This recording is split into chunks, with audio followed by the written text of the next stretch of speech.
you ever pooped in your pants? I have. Hello, I'm me. Sometimes I browse the internet and consider myself to be a private investigator. At least, that's how all the toxic comments sections see me. I heard the other day that Mark Zuckerberg is pushing for something that he calls the metaverse.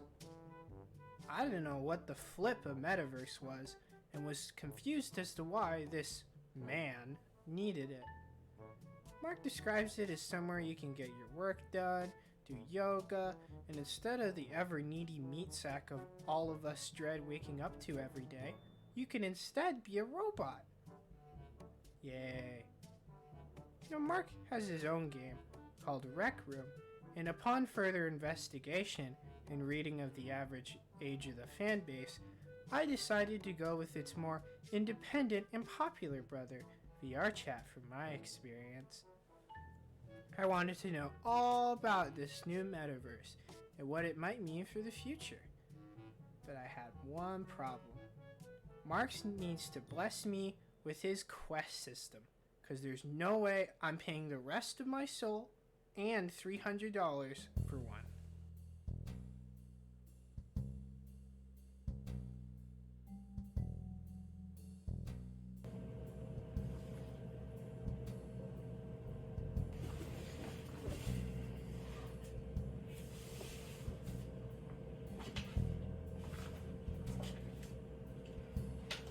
That was pretty easy.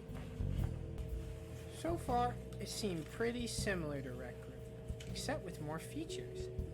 I could move my avatar around, go to different worlds, and had a small selection of avatars to choose from already. But I wanted something special to stand out amongst the users. Maybe a buff guy, maybe a hot dog. I didn't know yet. I checked out some of the most popular avatar worlds and got introduced to my first wave of players.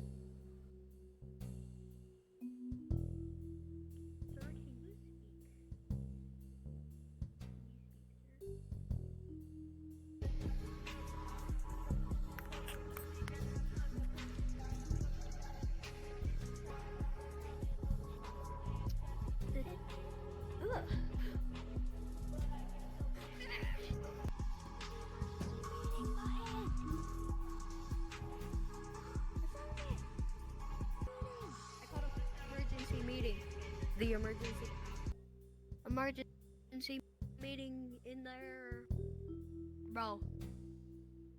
Alright, emergency meeting.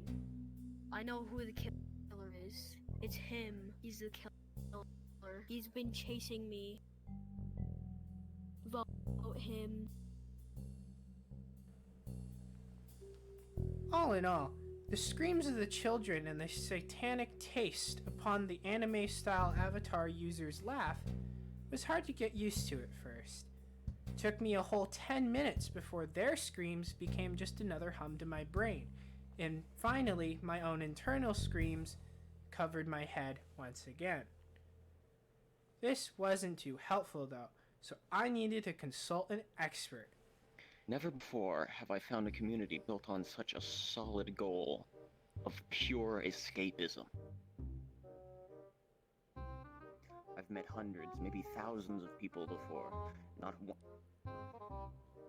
one of them content with who they are in the real world. Do you know what it takes to be here? Do you know what I've sacrificed? Your virginity, your dignity? So much more. Things I've seen.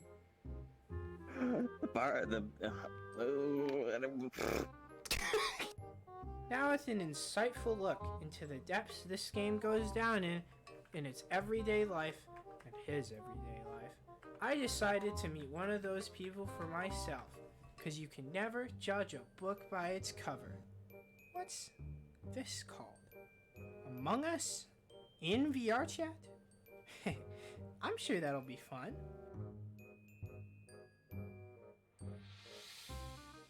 Horrifying child. This child. Makes me want to kill myself. I was not the imposter because it might look like I vented, but I actually have an emotion. I can like go on the ground because that's what SCP-173 does. I'm better. I'm better. I'm very better. I'm very better, old man. Bye bye bye bye bye bye bye bye. Boop, boop, boop, boop, boop, boop, boop, boop, boop, boop.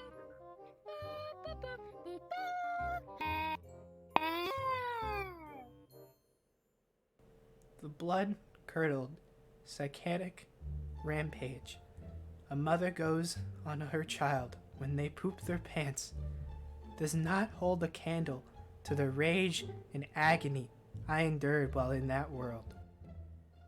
Now, with growing mental impairment from the lack of brain cells displayed in such a short time span, and the therapy that would now be required to remove this memory from my head, I wanted to go into a more private setting where I wouldn't be subjected to medieval-style torture. My eyes haven't felt such a sting of pain in a long time. The things that exist in this 18-plus world cannot be described in detail without edging an aneurysm. You think fan fiction are bad, and then you experience Dumbledore x Snape in real life, right before your eyes, in the exact detail that was on Wattpad so many years ago.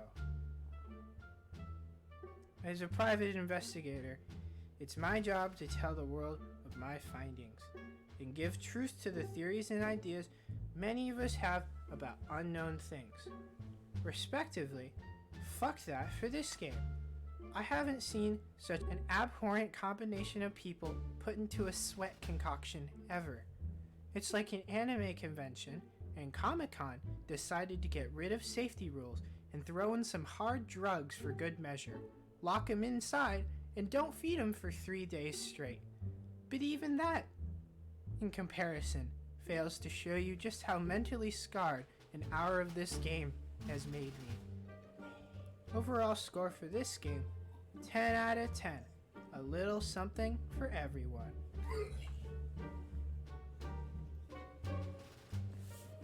I returned my headset to the closet and laid down on my bed to think about what I had just seen.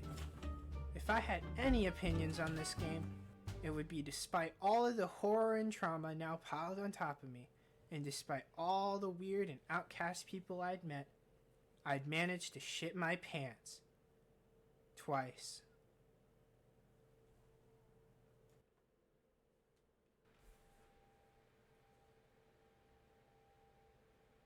Big Flo is watching. Hello there. You're probably watching the editing now. My inspirations for this project is Churdleys, who does a lot of comedic skits on YouTube with lots of characterizations. I've been recently rewatching a bunch of the Monty Python skits, and so the seriousness and the just staying in character the entire time sort of thing that they attribute to most of their skits I really enjoy. So that's what I wanted to do with this one, is really embrace the character. Yeah. I wanted to use a lot of dry humor. I really enjoy dry humor as well as blue humor, and I think putting them together makes a absolute unexpected fusion that just has an awkward undertone that really sets the mood for the rest of it. I really love the fact that I was able to incorporate a poop joke as the beginning line and the last line. I think that's just wonderful. Thank you for watching. Make sure to follow me on my Google Classroom. I post daily homework assignments for all of you to do.